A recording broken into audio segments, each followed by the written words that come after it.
Good morning, everybody. Coming to you, I think it's the day before Thanksgiving, Thanksgiving Eve.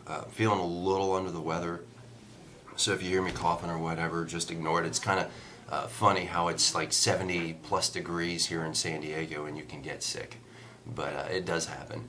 So I wanted to talk today about something that a guy reached out to me, and he was asking about, well, I'll just read it to you, it'll be easier that way. I have a seller that just asked me and my team if we can help him sell his property wholesale. My assistant said yes, so I don't shoot myself in the foot. Who can tell me, or can you tell me what that means and how I can do it? We have this happen on occasion as well.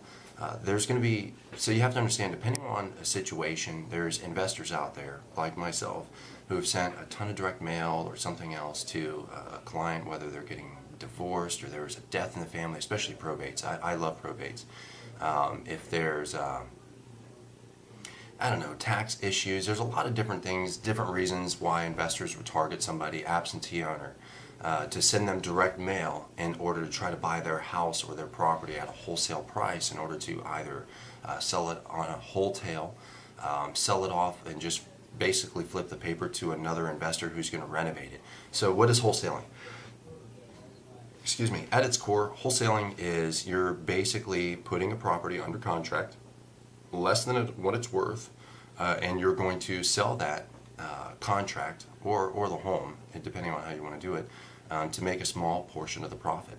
So without getting too in depth, because if I start talking about the math and everything else, this would be an extremely long video. You're basically getting a property that is undervalued, and an investor is either going to renovate it, they're going to buy and hold it, and you're selling it for a very, very small portion of that profit. If you listen to Michael Quarles, he talks about wholesaling, and it's basically a wholesale and a retail deal. You're going to buy the property from its as-is value as opposed to the after-repair value. A lot of people will sit there and figure out their math based off of after-repair. So if it's after repair, whatever the highest price is after renovations, and then they back off or build an equity onto that property, you're figuring, they're going to want to buy it at about 60 to 70, sometimes 80 cents on the dollar. In San Diego, because of some of the higher price points, a lot of people, will actually buy it 80 cents on the dollar. But ideally, you want it at about 50 to 60 cents on the dollar. That's a home run deal. That's a home run deal. If you can find that, you can find an investor. It's super easy. But a lot of people are doing that from the after repair value. What Michael Quarles teaches is that you're doing it from its as-is value. So if the property as-is only worth $100,000, we're going to try to buy it for $50,000 or $60,000. If the after repair value is $150,000, you just built in an extra $50,000 worth of equity, right? All right. So I'm just giving a quick overview so I can actually answer this guy's question. This is Chris's question. So somebody comes to you and asks you, can you wholesale my property? Why would somebody go to a real estate agent in order to do that? Well, simply put, a lot of the stuff that people are going to see in their direct mail, they may feel that the investor, that's reaching out to them, it's a scam, or it feels scammy, it feels dirty. They feel like they're not being represented, and people call real estate agents for the simple fact that they trust us. We're licensed. We have to fall under a specific ethics code nationally and also regionally. I'm in California, so we have CAR. So they want to go a real estate agent because they think the real estate agent knows all things real estate. Now, you and I know that that's not true, but it is what it is. So if they reach out to you and say, well, I keep getting this stuff and I do need to get rid of, I have a need, I want to get rid of my house, but I don't want to give it to some investor. Can you help me? To me, the answer is always yes. Absolutely. Because there's two routes that we're going to do it. The first route, we're going to list that property at a value that we know we can sell it at. So let's go back to the $100,000 price analogy. I know if I put that property up at 50 or 60, or even $65,000, $70,000. If I put that property on the market, it's going to sell. It's going to have multiple offers, and people are going to fight over it. Especially here in San Diego. Now in San Diego, it's not $100,000. It's usually your quick ones are going to sell like that are around $300,000. Anything under $400,000. Sometimes more expensive. It just really depends. So you're going to put it on the market, and you're going to list it at that specific price, and then it'll sell. That's one option.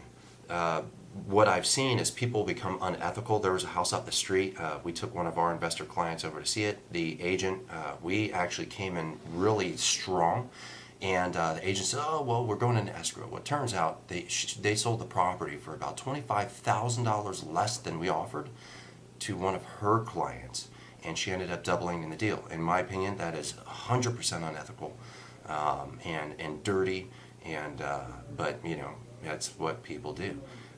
If you put it out there, then you're going to have it out there. So that's one option. The other option is if you're a real estate agent, you're looking to help somebody, one of your clients, wholesale their home. So first, with the first one, make sure the math is right if you want to create, you know, a quality buyer base that's actually going to perform and close.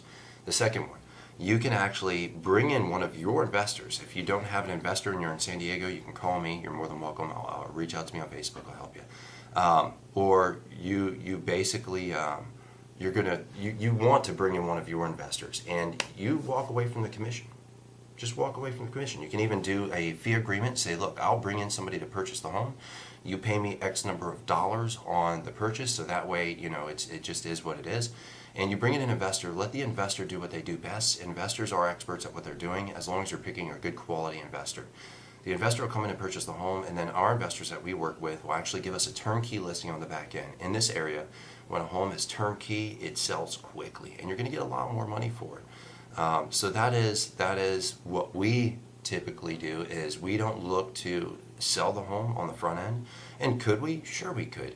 And if we want to make more money, we could. But that's not, you know, if this is a client, if this is somebody that you're going to work with in the future, if this is somebody that's coming to you, you know, you hear agents say it all the time, well, I'm here to help. I just want to help people.